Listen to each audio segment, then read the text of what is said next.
Hi everyone, this is like a bit of a bonus presentation. Peter Calver of Lost Cousins has kindly agreed to share a video he recently gave to a small group on my video channel. The presentation is in the modern challenge of understanding DNA and tracking down DNA relatives. Peter has been around the tech world since 1978. He formed Lost Cousins in 2003 and he still manages that single-handedly. The Lost Cousins site is extremely popular and it has a following now of registered members totalling more than 70,000. It's free to sign up and register, and if you want all of the benefits, I think there's a small annual fee of around £10 British. Peter's been interviewed many times over the last 30 years on both TV and radio, and occasionally gives talks on family history. I'm lucky enough to be able to share this presentation, so without further ado, let me hand over to Peter. Right, can everybody see the presentation? Right, well, when I was invited, I was going to deliver my usual talk, which is aimed at people who are not sure whether to take a DNA test, and if so, which test to take. But over the course of time, it's become clear that most of the people attending tonight have taken a DNA test. So this is more of an. I'm going to assume that those of you who are here have either taken one or are fairly convinced that you should take one.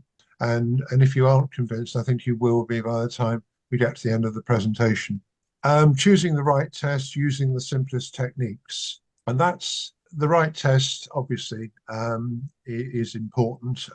And anybody who's read my newsletters will know that the only test I can wholeheartedly recommend is the ancestry test. It is a bit more expensive, but it's the only way you can get to compare your DNA against the 25 million people who've already tested with ancestry. It's a far, far bigger database than you can reach in any other way. Using the simplest techniques, well, that's really the crux of what this is about, because when people take a DNA test, it's something, in most cases, it's something they've done for the first time.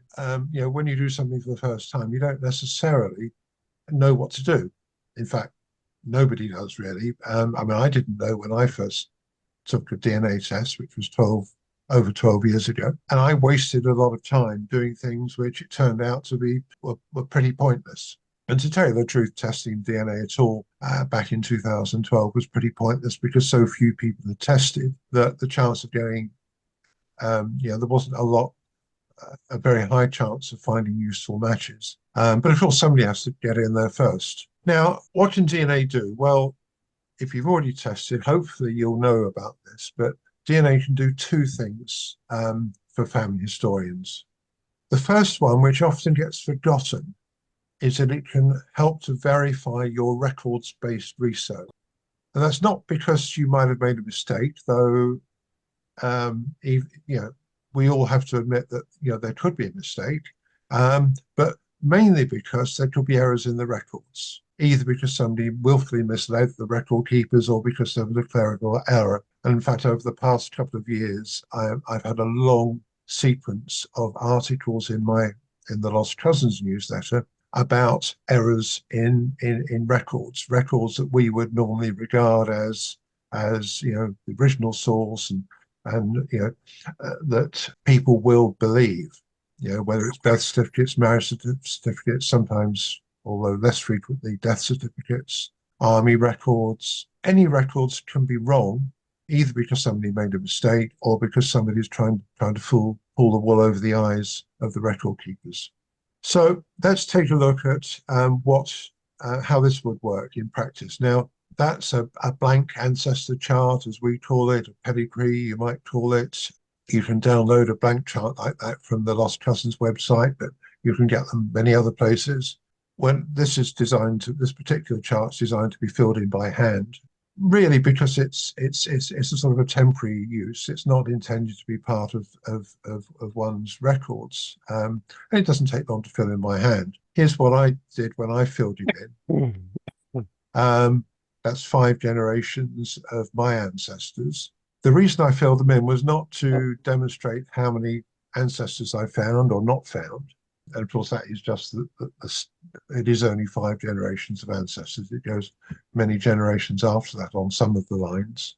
But there were 2 reasons I did it. One, to show the importance of researching all of one's ancestral lines, going back to say the 19th century, or even into the 20th century. It was common just to research the surname line, one's father's father's father's father's father, and so on.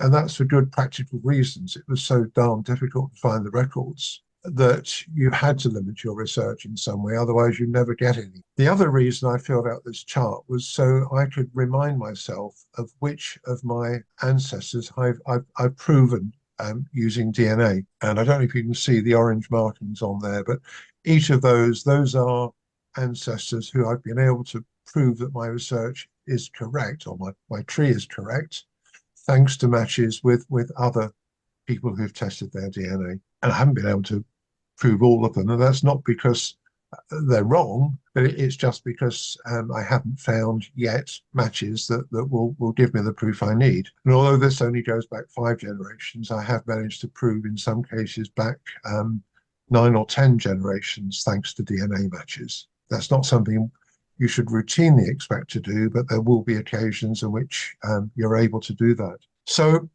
when you fill out, if you can fill out one of those charts and fill in all 32 names in the last column, that's good, because you're primed to research using DNA.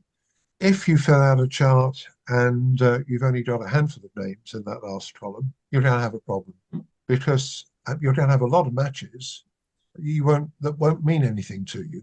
Let's continue, and you'll see what I mean in a minute. The other thing we do with DNA, this is probably the main reason most of us test, is to help knock down brick walls. And we do that by using the DNA record as a substitute for missing records, or in other cases by pointing us in the right direction when the records are hard to find. For example, I've got quite a few ancestors who seem to have arrived in London in the late 18th century. Where do they come from? That's what I hope DNA is going to tell me. Just a bit of nuts and bolts. Children inherit 23 pairs of chromosomes, 23 from their father and 23 from their mother. One of those 23 is a sex chromosome.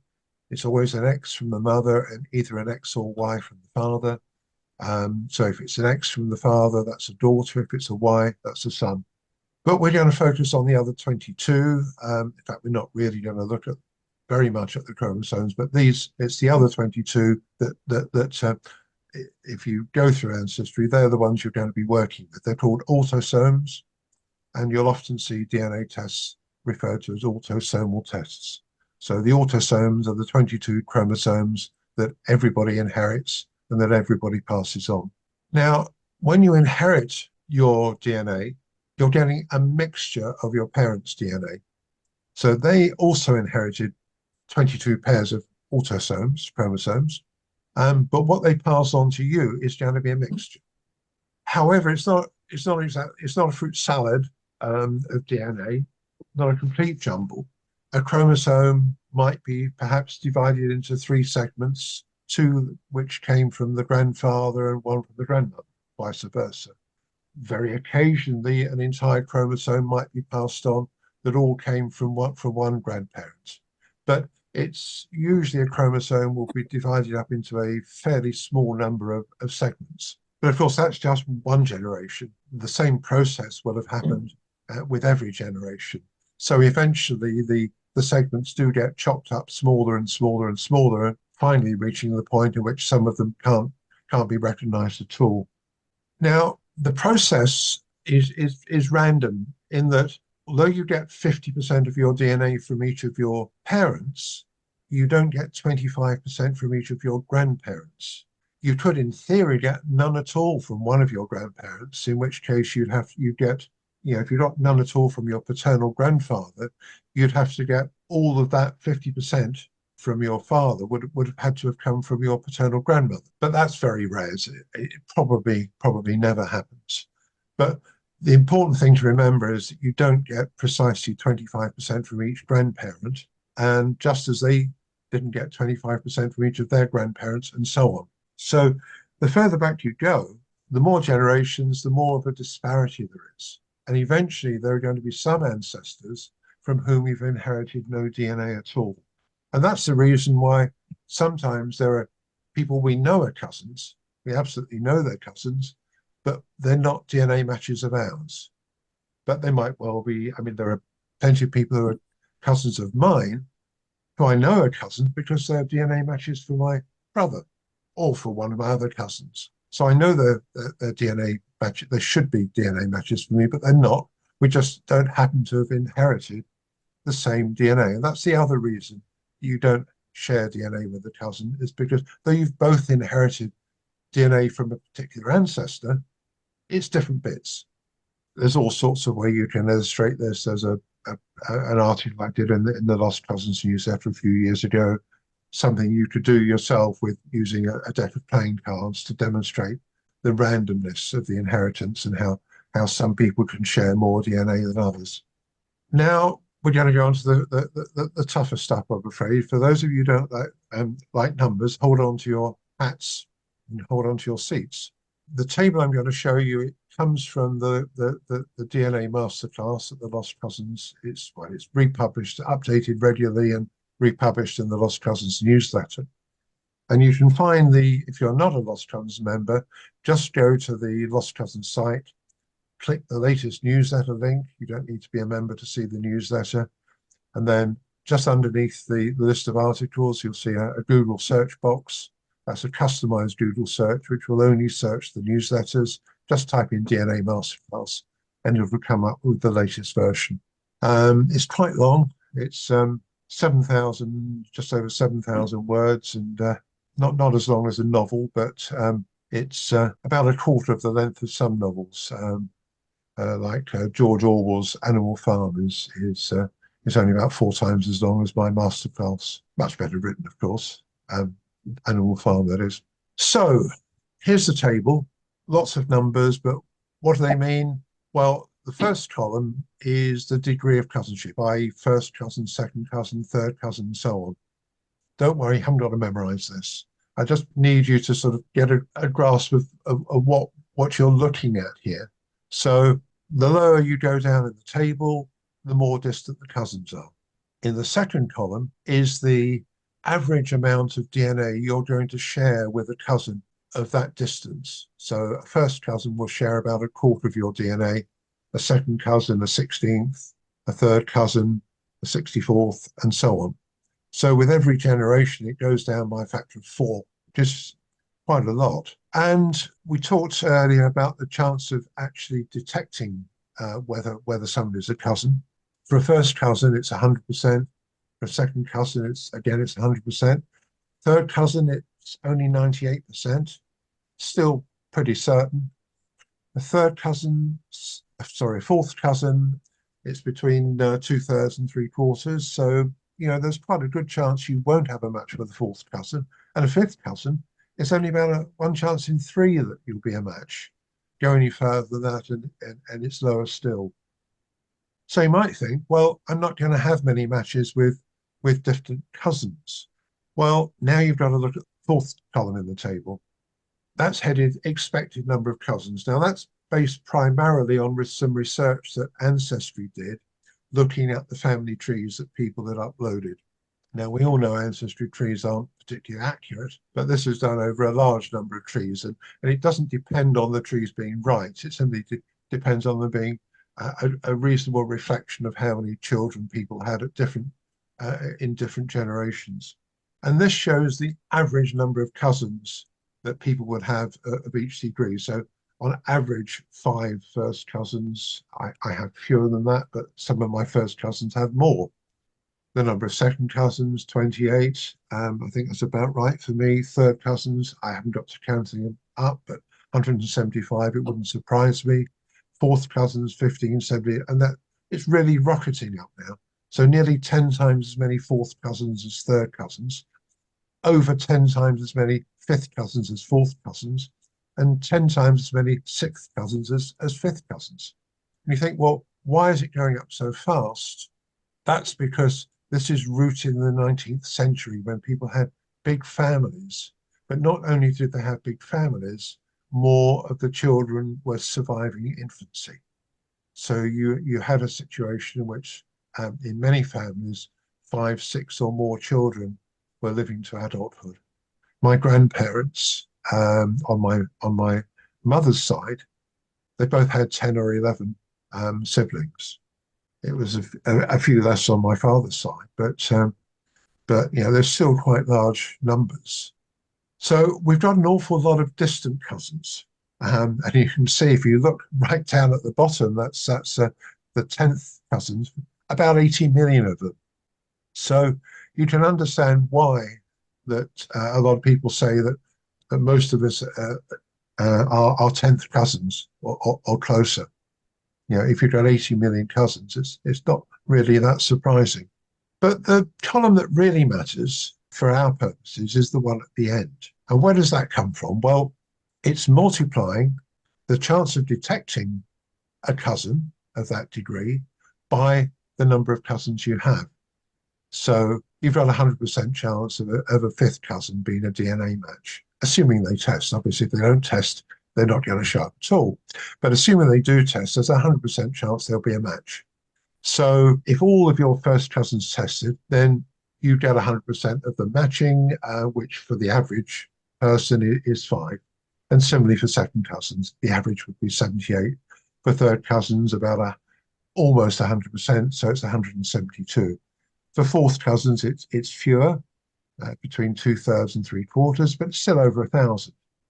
Much, much lower for fifth cousins, but nevertheless, it's 5,500. 5 times as many as for fourth cousins, even though the chance of them being a match is much lower. For sixth cousins, it's lower still, and yet we've got nearly 4 times as many that we're likely to find. And it still goes up. The numbers are going up to such an extent that if you think about it, most of the cousins you find are going to be distant cousins. And anybody who's tested will know that that is what it is. So that's re-emphasizing that when you get to the point of fifth cousins, you've now got less than 50% chance of being a DNA match. And when you get to 8th, 9th, and 10th cousins, it's less than 1%. In fact, for a 10th cousin, it's 1 chance in 2,500. Not a lot, but when you've got 80 million of them, that's an awful lot of potential matches. So the 2 key columns are the one at the left and the one at the right. So let's put them together. The number of cousins you're likely to find, if they were all to test, those are the sorts of numbers that you would find in practice. And given that the Ancestry have sold 25 million tests, so I think we can reasonably assume that depending on where our cousins live, assuming there's about 500 million people in the English-speaking world, so probably about 1 in 20 has tested. So you could roughly divide those numbers by 20 to get the number of people you might get in your match list. Of course, you'll probably have more people than it'll be skewed slightly at the top end because you'll probably have persuaded some of the cousins you know to test, especially if they're also interested in family history. Now, if we look at the first 4 rows, first to fourth cousins, total them up, that's 1,320. But then we look at just one row, fifth cousins, 5,536. So you're likely to have 4 times as many fifth cousins in your list of DNA matches as first, second, third, and fourth added together. That's just emphasizing how most of your matches will be distant matches. Let's do it again. First to fifth cousins, nearly 7,000. Sixth cousins alone, 19,000, nearly 3 times as many. So still, you're going to have many more distant cousins, even sixth cousins, than first to fifth cousins. Go another generation. First to sixth cousins, nearly 26,000. But seventh cousins, you're likely to have 32,000 people. As I said, you're not going to have that number of matches because only about 1 in 20 would have tested.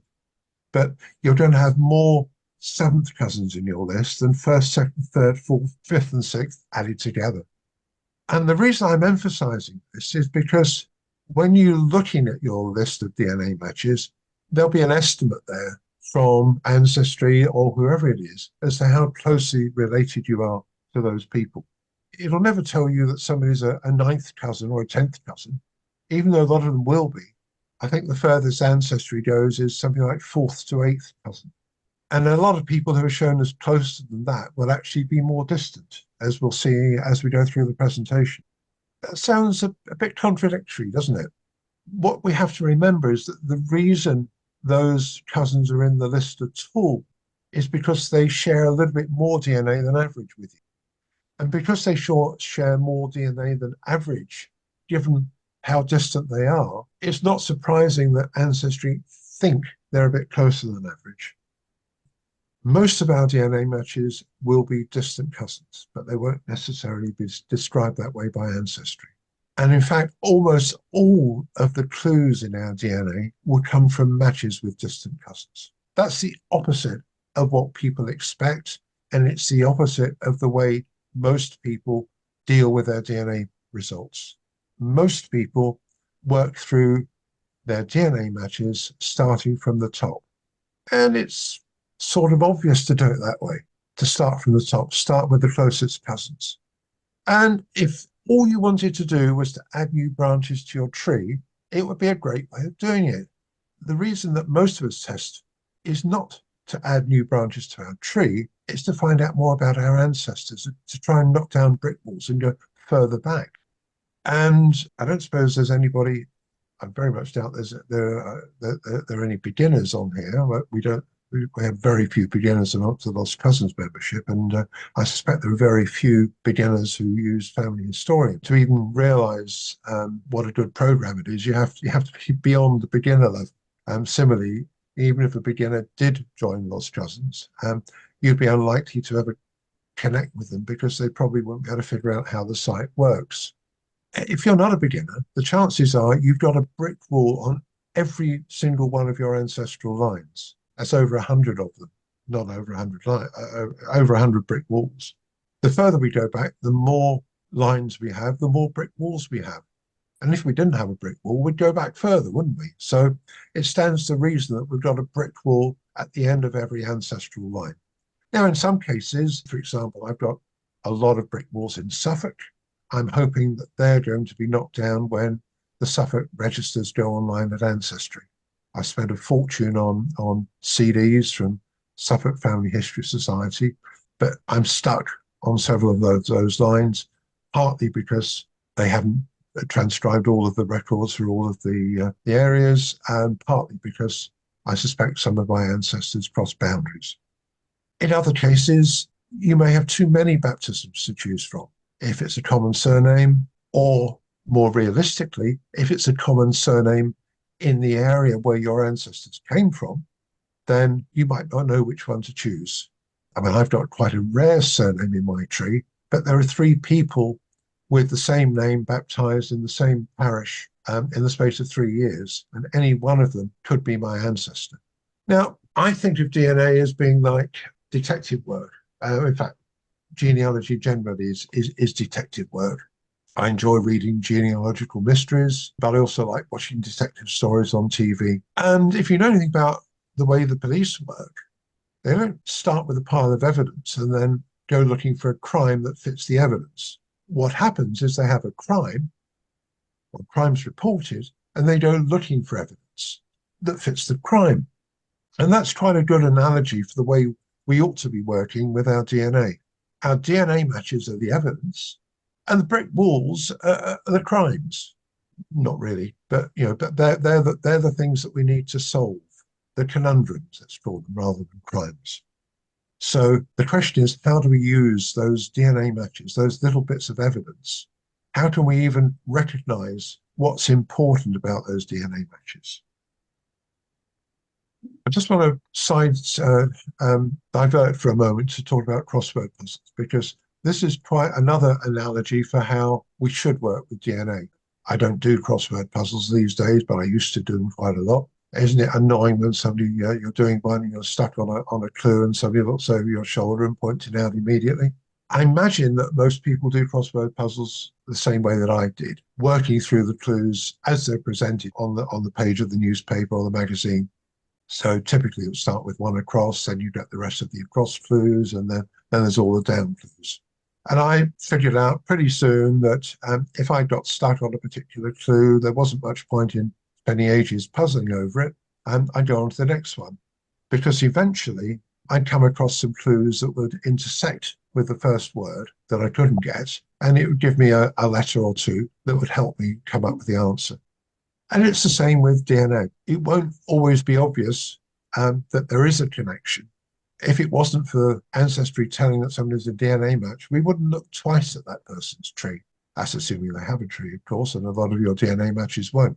But that's the key thing, really, is to focus on the matches who do have trees rather than concern yourself about the fact that it's much better to focus on distant cousins who've got trees than close cousins who haven't. Because unless you can collaborate with those close cousins, you're going to have to do all the research for them. And that really is a bit of a waste of your time. As with crosswords, don't spend a long time puzzling over a particular match or even a particular brick wall. Move on to the next one. And there's another reason which I haven't mentioned. If you're doing a crossword puzzle, crosswords tend to be written by people who are specialists. There'll be, if you look in, let's say, the Times, it'll give you the name of the person, or rather the nickname of the person who composed the puzzle. So over time, you get to know the way the puzzle setter's mind works, the sort of things that they favor, the sort of things that they avoid. And that's the same sort of thing we're looking for with DNA. You might think that a particular surname has no connection to your tree, but when it turns up time and time again in the trees of the people that you're matched with, you might start to think, well, perhaps that is something to do with me after all. Now, we talked earlier on about, are you researching your entire tree or just specific lines? And that really is important because DNA doesn't discriminate between ancestral lines. When you take a DNA test because there's a particular brick wall that really, really bugs you, and somebody says to you, well, have you taken a DNA test? Well, go off and do that. Well, yes, you should take that DNA test, but don't expect that that DNA test is going to be angled towards solving your particular brick wall. It isn't. DNA doesn't discriminate between ancestral lines. So if you're only researching one line or just a handful of lines, the chances of actually getting the answers you need and succeeding on the brick walls are actually pretty small. Going back to that chart I showed you at the beginning, just imagine that I was only researching the surname lines of my 4 grandparents, roughly drawn in rough red lines showing where those lines were going. You can see in the last column, there's just 4 ancestors out of 32. Only 1/8 of my ancestors. So only 1/8 of the cousins that I'm matching with are going to be relevant to the small part of my tree that I'm researching. The problem is greater than that. It's not just that there's only going to be a small number of your matches which are relevant. It won't be obvious which of the matches are relevant. It could be any of them. You'll be plowing through, supposing it was 4 out of 32, you'll be plowing through the other 28, wasting a lot of time on those before realizing that they're not relevant. In fact, you may never know that they're not relevant. So researching all of your ancestral lines is not only the way to get the most out of a DNA test, it's also the way to maximize the chance of getting answers on the lines that you're particularly interested in. It sounds counterintuitive that you have to spend time on other lines, but believe me, it works. So for some of you, now perhaps is the time to expand your research. And I think you'll find that if you started research 20 or more years ago, that you can often find out more in an hour now than you would have done in a month a couple of decades ago. Ignoring some of your lines makes it much more difficult to use DNA to solve problems on the lines that you are researching. Right, now here's a reminder that almost all of our DNA matches are going to be with distant cousins. That last column, all the big numbers are towards the bottom of the table, 6th, 7th, 8th, 9th, 10th cousins. Wow. Can you imagine trying to figure out how you're connected to a 10th cousin? It'd be pretty impossible. So that's not what we do. What we're looking for are the needles in the haystack. We're not interested in the hay or the straw. We want the ones that are going to help us to solve our brick walls. And there are two ways that we can do this. One is by making use of family trees, and Ancestry does that for us by identifying people who share common ancestors with us. Generally, they tend to be closer cousins. I don't think Ancestry actually looks more than about 5 or 6 generations to pick out common people with common ancestors. But that doesn't mean that you can't find them. The other way, of course, is using DNA, and that's why you took your DNA test.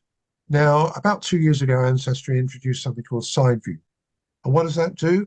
It makes use of the fact they've got a much bigger database of DNA results than anybody else to figure out which parts of your DNA came from which parent, and therefore which of your DNA matches come from your father's side and which are from your mother's side. It's not perfect, but it's about 90% accurate for most people anyway. Probably more, in fact. But they don't do it for everybody. There will be some where they can't make a decision. I don't use it as a way of telling me where I should be looking, but I do use it as a way of warning me that I might be going down a blind alley. And that's very important because it saves us time. So if I'm trying to knock down a brick wall on my mother's side and Ancestry thinks that a particular cousin is on my father's side, I'm not going to look at them as a matter of priority.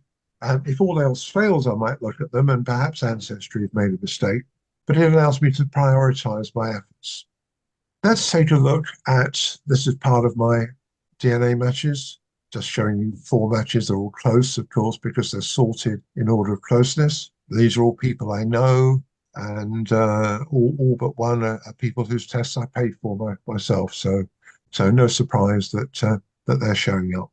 And you can see that for those of you who are not familiar with Ancestry DNA, it shows what sort of tree people have got connected to their DNA results, whether it's public or private, how many people there are in it. And by the way, don't assume that just because somebody has a small tree that it means they're less experienced. It could well mean that they're like me and their tree only includes their direct ancestors. So my brother there, Andrew, his tree's only got 405 people in it, but every one of them is a direct ancestor of ours.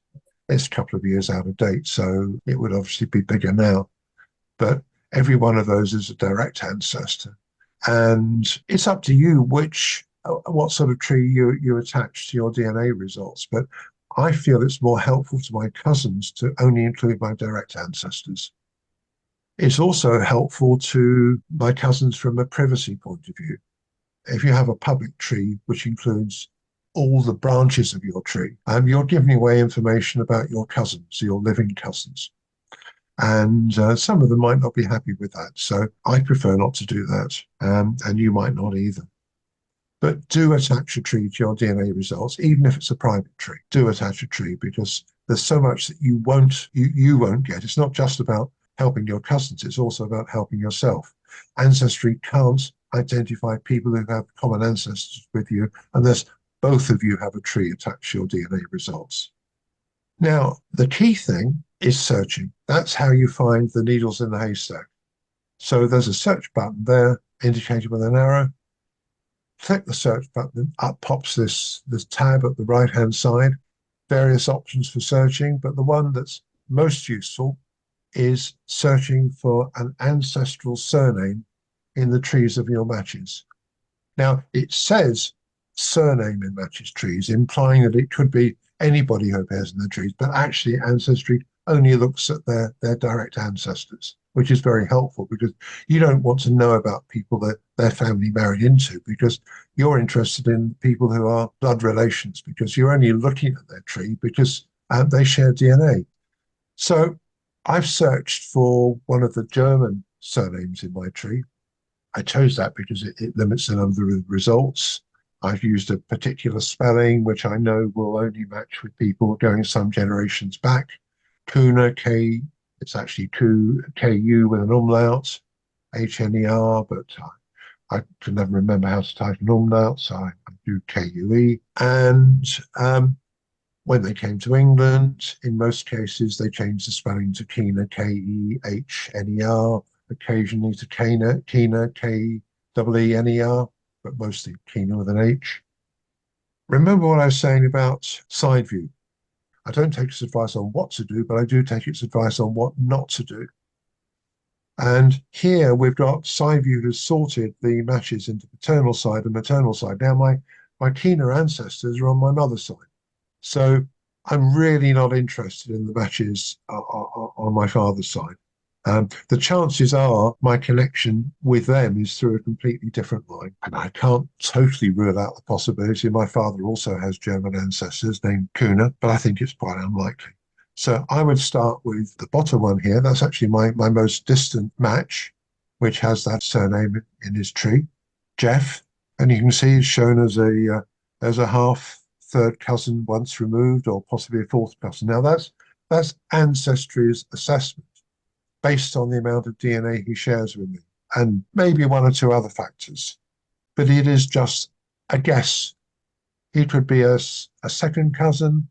He could be a sixth cousin. He could be a 10th cousin. He could be a 20th cousin even. It is just a guess. Sometimes ancestry are spot on. Sometimes they're way out. On this occasion, they're way out. But if they'd got it right and said he was a sixth cousin, I suspect a lot of people might have not bothered looking at his tree. In fact, he's a double sixth cousin once removed. I know that does sound confusing, I know, but that is the relationship. And I've crossed out what Ancestry wrote, as you can see, because they were wrong, completely wrong. And just a little snippet from my tree. Apologies for it not being a screenshot of Family Historian, but this is the tree I've been using since 2002, which allows me to arrange it exactly as I want it. So it's handy for doing screenshots like this. And you can see sort of rough, just to the left of the middle, there's John Jacob Keener. Here's my 4 times great grandfather. And on his left, Christoph Friedrich Kuhner, and on his right, Philip Friedrich Kuhner. Well, those are both ancestors of Jeff, my double sixth cousin once removed. And that's why he's a double sixth cousin, because he's descended from 2 brothers of my 4 times great grandfather. So we share my 5 times great grandparents. And as you probably know, to work out the degree of cousinship, you add 1 to the number of greats in the grandparents. So your grandparents, the people you share with your grandparents, are your first cousins, the people you share with your great-great-grandparents are third cousins, and so on. You won't find this mentioned anyway. I mean, it's fairly obvious, but if someone is a double cousin, then the amount of DNA you would expect to share with them is double. If somebody is a half cousin, then you'd expect to share only half as much DNA with them. And if somebody is a cousin once removed, you halve the amount of DNA you'd expect. So if you were to go back to that table, you remember it showed in the second column was the average amount of DNA that you'd expect to share with a particular cousin. Well, somebody who's a half cousin or a cousin once removed, they'll be halfway in between the 2 steps. So somebody who's a second cousin once removed, you look at it's halfway between the second cousin and the third cousin. And if there are multiple relationships, calculate the expected DNA for each relationship and add them together. Now, to be fair, if you've got a very, very close cousin, a first or second cousin who's also related to you in some other way, that might not work exactly, but for anybody who's more distant than that, it's a very good way of calculating what you would expect to see. Now, I mentioned the masterclass, and it's very long. And because it's very long, I've got a checklist in there to remind people of the things that they ought to do. I'm just going to go through the checklist. Now, this is written on the assumption that people are Lost Cousins members, but you should be a Lost Cousins member, not because of what Lost Cousins does generally, although connecting cousins around the world who are researching their family tree is a great thing to do, because you can collaborate with them, you can share information with them, but more specifically because you're going to share DNA with them, or with some of them. And even if you don't share DNA with them, you're going to share DNA matches with them. And knowing which DNA matches you have in common is a great way of pinpointing other people who share a particular ancestral line. So join Lost Cousins, goes without saying. Complete your My Ancestors page, which is how we match cousins. The computer looks at the millions of cousins that have been entered. It's over 3 million, I think, at the moment, going on 4 million. And if anybody has entered the same person, there's a relationship. And the computer can calculate what the relationship is like to be, whether it's a familial relationship or whether they're only related by marriage, which will happen on some occasions. We use the 1881 census as our primary source, not because people are researching in 1881 or because we're trying to solve brick walls in the 19th century, but because it's a convenient way of connecting with people. I mean, if you wanted to find the phone number for somebody who was born in 1930, you'd look in a modern telephone directory. You wouldn't look in a 1945 telephone directory. It's just a convenient way of finding people. Finding cousins is one thing, but if you don't communicate with them, you're not going to benefit from the fact you found them. Now, remember that some of your cousins would have tested their DNA, but won't be DNA matches for you. But that doesn't mean that they're not going to be useful as far as DNA is concerned. In fact, in some respects, they're going to be more useful.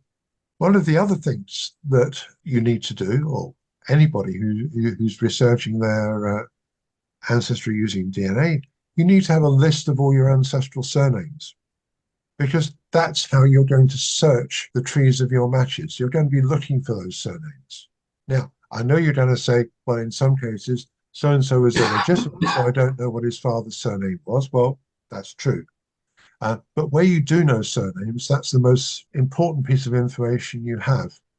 So if, like me, you've got over 100 brick walls, you're going to have well over 100 ancestral surnames. People of direct ancestors, not just people that one of your distant cousins married, but actual direct ancestors. You'll have uploaded your tree to Ancestry and you'll have linked it to your DNA test. You'll have reviewed your through lines at Ancestry in case somebody has already broken down one of your brick walls. Now, through lines isn't something I recommend using very often, but it's worth a quick check to see if somebody can suggest who should fit in one of your gaps. Much more useful are common ancestors. Common ancestors works in very similar way to through lines. They both make use of ancestry trees to create a theory as to how you're related to somebody who shares your DNA. I find that through lines are often wrong, common ancestors is usually right. And though the objective isn't to find cousins or to find out how you're related to your closest matches, it does make a lot of sense to go through your common ancestors matches, verify them. And there is a reason why you're going to do that, because you will have brick walls, and those people who share your ancestors are going to help you solve those brick walls. So you will create groups at Ancestry. You can have up to 24 groups. In fact, I think they're pushing up to 32 now. And each of them has a different color associated with it. It was a colored dot. I think it's now a colored square, unless they've changed it back again. And you can allocate your DNA matches to particular groups. It can be to more than one group, of course. So one way you might do this is to allocate a group to each of your 16 great-great-great-grandparents. I may have gone one generation too far, but that you get that. That's the idea. Don't use up all your groups, because you don't go up to the level of 32, because that would use up all your groups, and you will need to keep some of the groups for special projects, if you like. But go up to the sixth generation of 16, which is actually great-greats, not great-great-greats, and allocate a group and a colored dot to each of them. I tend to go for bluish, greenish colors for my father's side, and pinkish, orange, red, maybe yellow colors on my mother's side. It doesn't matter, but I mean, that just a quick visual way for me, just a quick reminder, I'm less likely to make a mistake. Reviewing your shared matches. Now, again, if you haven't tested with Ancestry, you might not know what I'm talking about, although you've got something similar at most other sites. Shared matches, they're people who are shared by you and one of your other matches. So A and B, you're A, one of your cousins is B, and you both have a match who is cousin C. And that's very useful. If you can't figure out how C is connected, you've now got a clue. It doesn't tell you exactly how they're connected, but you know which part of your tree they're in. You can't be certain precisely which line it is. You've got to do some research to figure that out. Whether you need to do that research will depend on whether you're trying to knock down a brick wall that they can help with. And that's our main objective, of course. So the final thing on the list is searching every one of your ancestral surnames in the trees of your matches and making relevant notes. Now, in some cases, there'll be negative things. You found a particular surname, but it's in the wrong part of the country, or it's in the wrong country, or it's at the wrong time. If you're trying to knock down a brick wall in the 1600s, finding somebody who had that particular surname in their tree in the 19th century probably isn't going to be much help. So even if you don't read the entire masterclass, and I recommend you do, use that checklist. And remember, if you're not a Lost Cousins member, just go to the Lost Cousins site, click latest newsletter, go to the search box just under the contents list, type in DNA Masterclass, and you'll be taken to it. So, in summary, if you want to make the most of your inheritance, the DNA that you inherited from your ancestors, here's what I recommend you should do. Open a free account of Lost Cousins, read the DNA Masterclass, and you can do that without opening an account, but I recommend you do both, and follow the advice you find there. The biggest mistake of all is to read the Masterclass and not do what it says. And if you do that, your brick walls will start tumbling down. Not all of them, and not necessarily the ones you want to tumble down, but some of them will. But if you don't follow the instructions, I'm afraid you won't get the sort of results that I and many others do.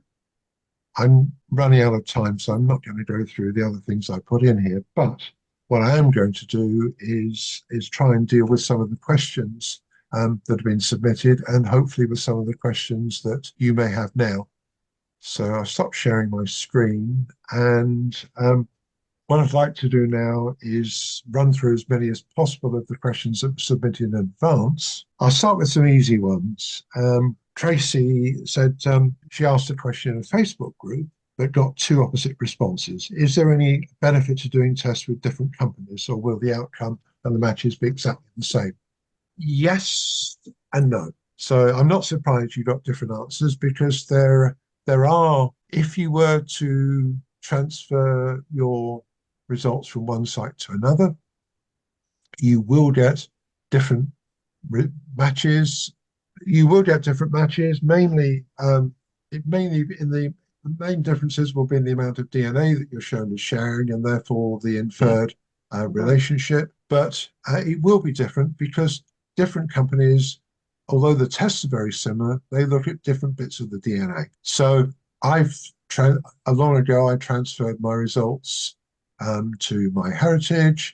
I then decided to test with MyHeritage, and I get slightly different results. You will get different results. If it's really, really, really important to you, you might want to test again. But in most cases, just do an ancestry test and transfer that to other sites, and you'll get, to all intents and purposes, you'll get all you need. If you tested with somebody other than Ancestry, then absolutely retest with Ancestry. You have to, because they've got 25 million tests. And yes, MyHeritage may claim to have 8.5 million, but that's only a third of the number. And quite a few of those will be matches that from people transferring from Ancestry and other sites. So they're not all new matches. So that was the easiest one to answer. That's why I started with it. Hillary asked, is there anything other than looking at shared matches that can help with the identification of an unknown father? There's an answer to that, and it's an article in my newsletter last December, I think. There's a link to it from the DNA Masterclass. So in the contents near the top of the DNA Masterclass, one of the things is what to do if you have a recent unknown ancestor, so that would be an unknown father, unknown grandfather, possibly an unknown great-grandfather. And there's an article specifically on that. But basically what you do is you make use of the groups. Instead of looking at and running around like a headless chicken, trying to figure out who is related to you in that part of your tree, it eliminates the people from the other parts of your tree. So look at all your other lines, put them all into groups, and then see who you've got left, because those are the people who are most likely to be connected to you through the unknown ancestor. Then look at their trees. What have they got in common? Do you keep seeing the same surname? Do you keep seeing the same location? Do they have locations in there that are relevant to your tree? Look for the commonalities. If you've got the time, try and figure out how they are related to each other, because how they're related to each other will help to explain how you're related to them. Now, you're not guaranteed to solve it because it will depend on other people. And there's a limit to what any one person can do. It's not nearly as easy as it is if you read the sort of genealogical mystery stories. It's not nearly as easy as it appears to be there. And it's certainly not as easy as it is for people who are trying to solve crimes using DNA. Because when you're trying to solve a crime using DNA, you've got contemporaneous DNA. You've got DNA from the 21st century in most cases, or maybe the 20th century at worst. So you've got fairly recent people. Here you're trying to solve a crime based on DNA from somebody perhaps 150, 200 years ago. So it's that much more difficult. And that method of grouping together your matches using the colored groups and inferring how you're related to people, you can infer how people, even if they don't have trees, are related to you, because if all the shared matches have a little green dot against them, if all the matches that are shared with between you and them, they all have a green dot, then they should probably have a green dot as well. It's certainly the one thing you do know is that they're not going to be somebody who's going to help you with your unknown ancestor. They're related in some other way. Going back to the list, there's one I didn't quite understand from Graham. If we've got time at the end, we can go back to that. A long question about trying to identify a grandfather who was, or rather a great-grandfather. My grandfather was illegitimate. It was reputed that the family story was that he was fathered by one of the people in the household where his mother was working as a servant. That's a common story, may be true, may not be true. It really doesn't matter, because that's not how we're trying to solve the problem. We're trying to solve it using DNA. So it's the same as I described earlier. You use the technique in the masterclass for identifying a recent ancestor. So it doesn't matter what the family story is, the technique is the same. It may be the family story is true, it may be it isn't, but it doesn't matter. You're using DNA. The family story is really mainly of relevance if you don't have DNA. That's how you deal with that one. And I think one of the other questions was very similar to that. Yeah, I mean that's another similar case, but a generation further back. So what you're looking for is pointers to the missing ancestor. So let's suppose you're collaborating with cousins, the ideal situation is to collaborate with a cousin whose only link to you is the ancestor that you've got the problem with. If you can find a cousin like that, then any matches you share with them are also going to be matched, connected in the same way. So that's the ideal situation. But if you don't have that, you're now looking at inferences from looking at other matches. It's all about making use of the evidence you've got, not wishing that you had evidence that you don't have. Most of the time, you can't magically make it appear by wishing. You have to make the best use of what you've got. So follow the advice in the masterclass, work through it methodically, and remember that it's by eliminating the matches on the bits of the tree that aren't relevant to your particular brick wall of concern that you're going to point yourself in the right direction to the matches that will help you. Okay, well, just for the benefit of everyone, and that's actually a bit that I cut out of my presentation, but centimorgans, it's just a measure of how much DNA you share with them.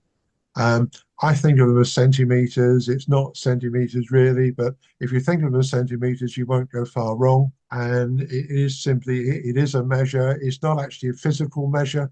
Physically, it can be longer in some parts of your DNA than it is in others.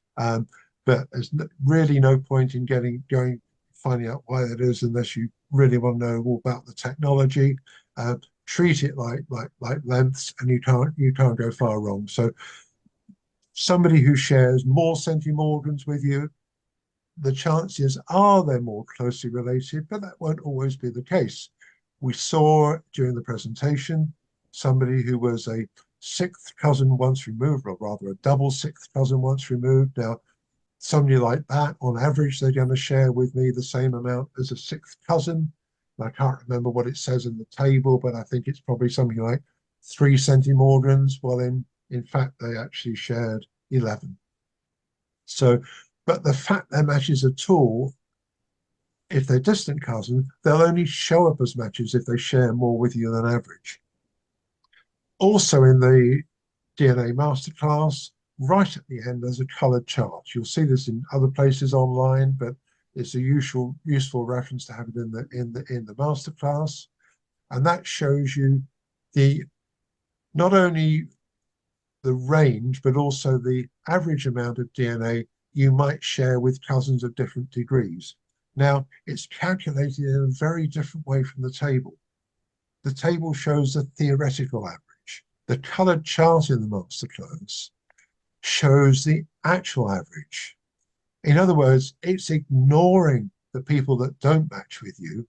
It's only averaging out the amount of DNA shared with people who are DNA matches.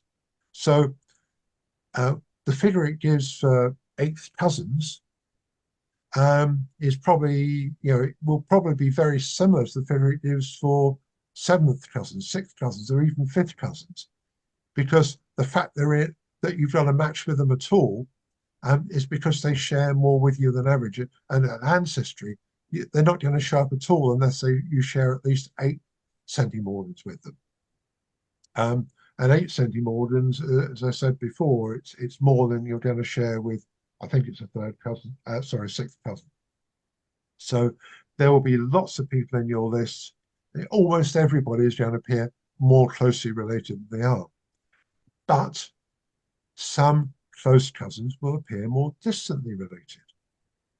For example, my third cousin, who I've been collaborating with for over 20 years, he shows up, according to Ancestry, as a fifth cousin, if I remember rightly, because he only shares with me 10 centimorgans.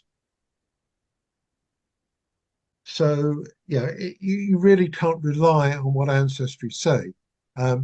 Anybody who's more distant than a second cousin is not really reliable. Even if it shows as a second cousin, it could be all sorts of other relationships. So look at the colored chart.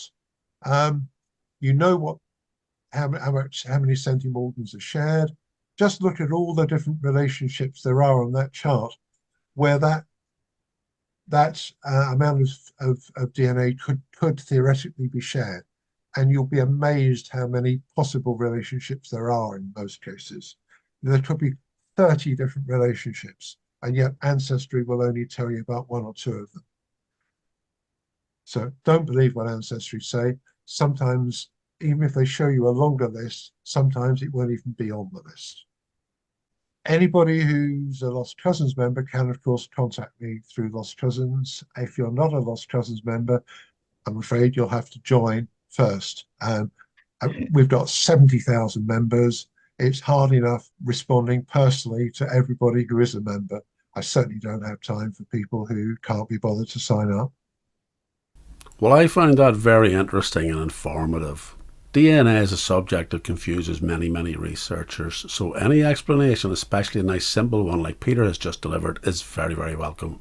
Peter mentioned groups, and I think he was referring to groups on Ancestry where you can colour code alongside things. If you watched my last video, you'll see how I was managing DNA matches and building out trees using named lists in Family Historian. I think Peter mentioned that groups on Ancestry are limited to 32.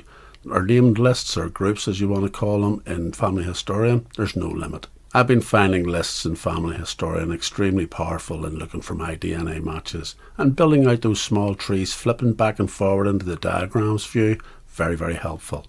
I also have DNA markers turned on in my diagrams view in Family Historian, and you will have seen that back in the dynamic charting video. Don't forget to subscribe and click the bell to get notifications. If the bell appears white on the YouTube, then you're not going to get notifications. Just click it one more time and it should toggle between black and white. If you don't want notifications, leave it white. And don't forget to head over to Lost Cousins and see exactly what Peter has on offer. Over 70,000 registered users at the moment. There's bound to be a cousin of some description in there for you. I've highlighted a couple of videos on the left here which might be of further help on the subject. Tracking down these things within a large database or even a small database, it's a real challenge, so we need those little subsets of data. Aside from that, every small piece of help is welcome in our research needs. Thanks for watching, and thanks again to Peter for allowing me to share.